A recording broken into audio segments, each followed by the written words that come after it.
मैं इसमें कह दूं कि बात अभी माननीय गृह मंत्री जी ने कही है, अगर ये हाउस डिजॉल्व भी हो जाए, तब भी स्पीकर का पद रहता है जब तक कि नया सदन गठन न हो जाए और जब तक नया सरकार या नई स्पीकर का चुनाव नहीं होता है। अब गौरव गोगोई जी, आपका रूलिंग गलत है। संविधान की बात कर रहे हैं। You must read, Mr. Suresh. If I'm mentioning from chair, तो I think मैं दोबारा पूछ रहा हूँ, पैनल ऑफ चेयरपर्सन है, पैनल में से कौन से चेयरपर्सन सदन में बैठेंगे जब अध्यक्ष का रिमूवल का पिटीशन हो रहा है, ये कहाँ पे डिसाइड हुआ है? नहीं तो as per 95(2) the house should determine that which person will act as speaker. House ने डिटरमिन नहीं किया है सर, और ये बार-बार रिकॉर्ड में जाना चाहिए sir. The speaker has the right to speak. He can take part, but he cannot preside, sir.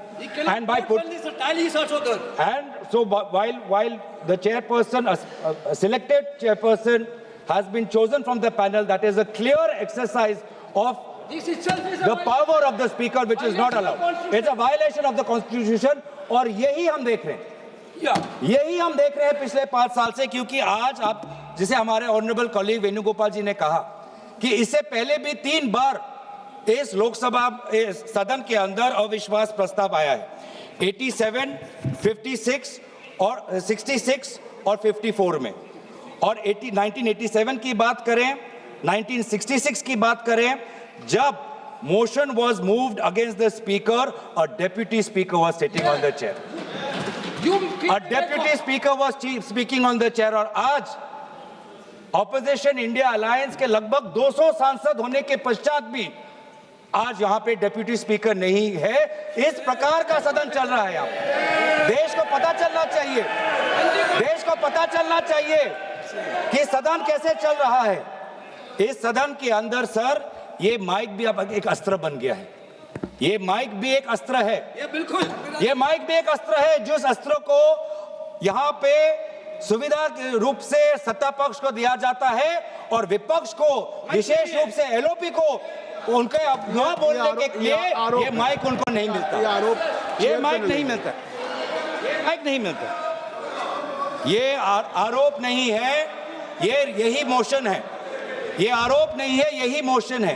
Motion क्या है? That this house, having taken into consideration the conduct of the speaker of the house as regards disallowing the leader of the opposition and other opposition leaders to speak. कैसे disallow होता है? जब mic ही आप लोग देते नहीं हो, जब माइक ही नहीं आता है, ऐसे डिसअलाउ होता है। आज देश को पता चलना चाहिए किस प्रकार से ये लोकतंत्र चल रहा है, किस प्रकार से सदन की नियमों का उल्लंघन हो रहा है, किस प्रकार से संसद का और सदन की मर्यादा का उल्लंघन हो रहा है। ये सर, ये रेजोल्यूशन किसी विशेष व्यक्ति के खिलाफ नहीं है और हम दुखी भी हैं। हमें विशेष रूप से कोई प्रसन्नता नहीं है, कोई खुशी नहीं है, कोई उमंग नहीं है, कोई उल्लास नहीं है इस रेजोल्यूशन को लाते हुए, क्योंकि व्यक्तिगत रूप से आदरणीय ओम बिरला जी सभी के साथ उनका व्यक्तिगत रिश्ता अच्छा है। इसीलिए हम दुखी हैं कि हमें आदरणीय ओम बिरला जी के खिलाफ इस प्रकार से अविश्वास प्रस्ताव हमें लाना पड़ रहा है। हम मजबूर हैं, लेकिन जहां पर हम खेद प्रकट करते हैं, जहां पर हम अफसोस प्रकट करते हैं, हमारा धर्म है कि संसद की मर्यादा को बचाना, और इस धर्म के अनुसार आज हम ये रेजोल्यूशन ला रहे हैं, क्योंकि इस सदन के अंदर हर सदस्य का ये कर्तव्य है कि संसद की गरिमा, संसद की मर्यादा और संसद के कानून को, नियमों को बचाना, और उस कर्तव्य के अनुसार ही आज ये हम अविश्वास प्रस्ताव ला रहे हैं। ये व्यक्तिगत रूप से ओम बिरला जी पर हम आक्रमण नहीं करना चाहते हैं। ये हाउस के डिग्निटी को बचाने के लिए, संविधान को बचाने के लिए और भारत के लोगों का विश्वास प्रजातंत्र में कायम रखे, इस कारण से हम आज ये अविश्वास प्रस्ताव ला रहे हैं। ये तो ये जो सदन है, इस सदन को आदरणीय प्रधानमंत्री जी भी कहते हैं कि लोकतंत्र का सबसे बड़ा मंदिर, जिस मंदिर में हम सब प्रवेश कर सकते हैं, चाहे आप वामपंथी सोच के हो, चाहे आप एक छोटे प्रदेश के एकमात्र एक ही सांसद हो, चाहे आप इंडिपेंडेंट हो, चाहे आप बहुत अनुभवी सदस्य हो, चाहे आप युवा सदस्य हो, चाहे आप किसी लिंग के हो, चाहे आप किसी धर्म के हो, चाहे आप किसी भाषा को हो, ये सदन इस की मंदिर का दरवाजा सबके लिए खुला है। और इस सदन के संचालन में आदरणीय अध्यक्ष महोदय का जो कर्तव्य है वो बहुत ही महत्वपूर्ण है। मैंने कहा है कि यहाँ पे जो बाबा साहब अंबेडकर जी ने सदन के संचालन में लोकसभा अध्यक्ष के कि उनका क्या दायरा होना चाहिए, जब उसके बारे में सोचा तो हमेशा ये कहा कि constitutional morality demands impartiality. Constitution morality demands impartiality. ये भी सोचा गया संविधान के निर्माताओं से that the speaker is not the voice of the government but the custodian of the rights of the entire house। चाहे वो एक निर्दलीय सांसद हो, चाहे दल का एक ही सांसद हो, चाहे अनुभवी सांसद हो, चाहे नेता सदन हो, चाहे नेता विपक्ष हो या चाहे नेता प्रतिपक्ष, सबके संरक्षण का कर्तव्य का जिम्मेवारी आदरणीय अध्यक्ष महोदय लेते हैं। और हमारे पार्लियामेंट के इतिहास में ऐसे कई स्पीकर्स हैं जिन्होंने अपनी एक व्यक्तिगत छाप छोड़ी हुई है, चाहे वो जीवी मावलंकर जी हों या सोमनाथ चटर्जी जी हों। लेकिन आज हम बहुत दुख की बात यह है सर कि हम किस घटनाक्रम की बात करें। ये जो रेजोल्यूशन हम लाए हैं जिसमें disallowing the leaders of the opposition and other opposition leaders to speak, sir इसमें हमने क्या देखा? हमने ये देखा कि फरवरी के महीने में जब आदरणीय नेता विपक्ष के सदन के अंदर president motion of thanks to president's address, जब उस समय वो खड़े हुए बोलने के लिए, सर लगभग 20 बार उनको इंटरप्ट किया गया। 20 बार इनको इंटरप्ट किया गया, मैंने देखा है। 20 बार कहां से इंटरप्शन आया? जो स्पीच में जब अगर पढ़ेंगे ट्रांसक्रिप्ट तो नेता विपक्ष के बोलते हुए 20 बार उनके बीच में इंटरवेंशंस आते हैं आदरणीय अध्यक्ष महोदय के।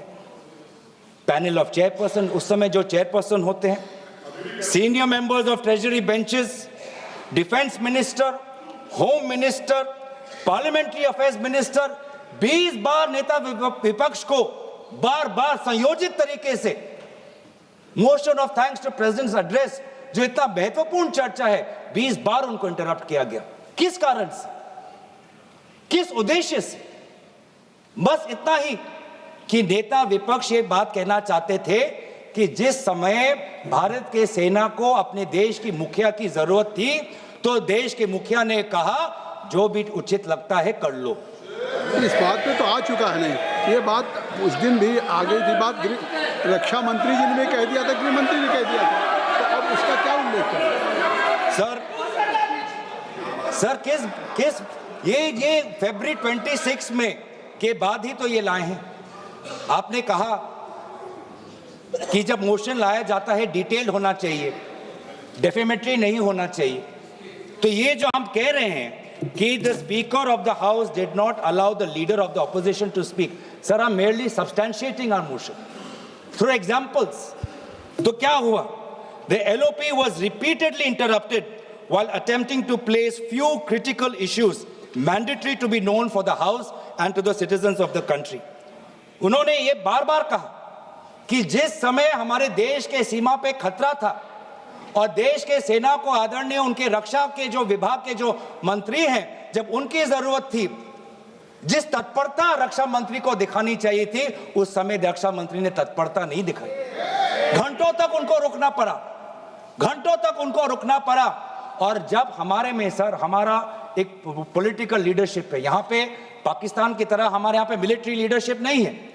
हमारा भारत का सेना डिसिप्लिन्ड है, वो हमेशा पॉलिटिकल लीडरशिप को देखता है कि पॉलिटिकल लीडरशिप क्या चाहती है। तो जिस समय भारत के सीमा के उस पार पड़ोसी देश के टैंक्स आ रहे हैं, भारत का सेना अपने राजनीतिक नेतृत्व की मांग कर रहा है, गुहार लगा रहा है कि मैं क्या करूं, तो देश का मुखिया कहता है जो उचित लगे वो कर लो। मतलब आत्मसमर्पण करना है तो कर लो, जंग लड़ना है तो कर लो, बातचीत करनी है तो कर लो। ये है नेतृत्व। ये आज मैं नेतृत्व पे क्यों आ रहा हूं, क्योंकि ये जो सदन में जिस प्रकार का माहौल है वो इसलिए है कि आज का देश का नेतृत्व कमजोर है, आज का देश का नेतृत्व बुज़दिल है, कमजोर और बुज़दिल आज का देश का नेतृत्व। ये स्पीकर के खिलाफ आपने नो कॉन्फिडेंस दिया है। हाँ जी, ये स्पीकर के खिलाफ, सरकार के खिलाफ तो नहीं है ना। आप इसमें स्पीकर के जो कंटेस्ट आपने दिए हैं, हाँ जी, आप वहीं तक सीमित रहेंगे। वहीं तक सीमित हो सर? बिल्कुल नहीं, आप वहीं तक सीमित हो। नहीं, तो आखिर वहां तक कहाँ सीमित? एलओपी को उन्होंने नहीं बोलने दिया, नहीं दिया उस दिन। एलओपी को नहीं बोलने दिया मोशन ऑफ थैंक्स में सर। वही उसी का मैं बात कर रहा हूँ। भाई उस दिन भी उसी का मैं बात कर रहा हूँ। जब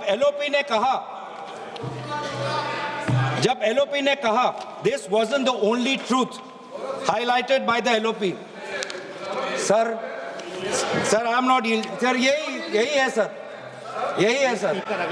देश को देखना चाहिए सर।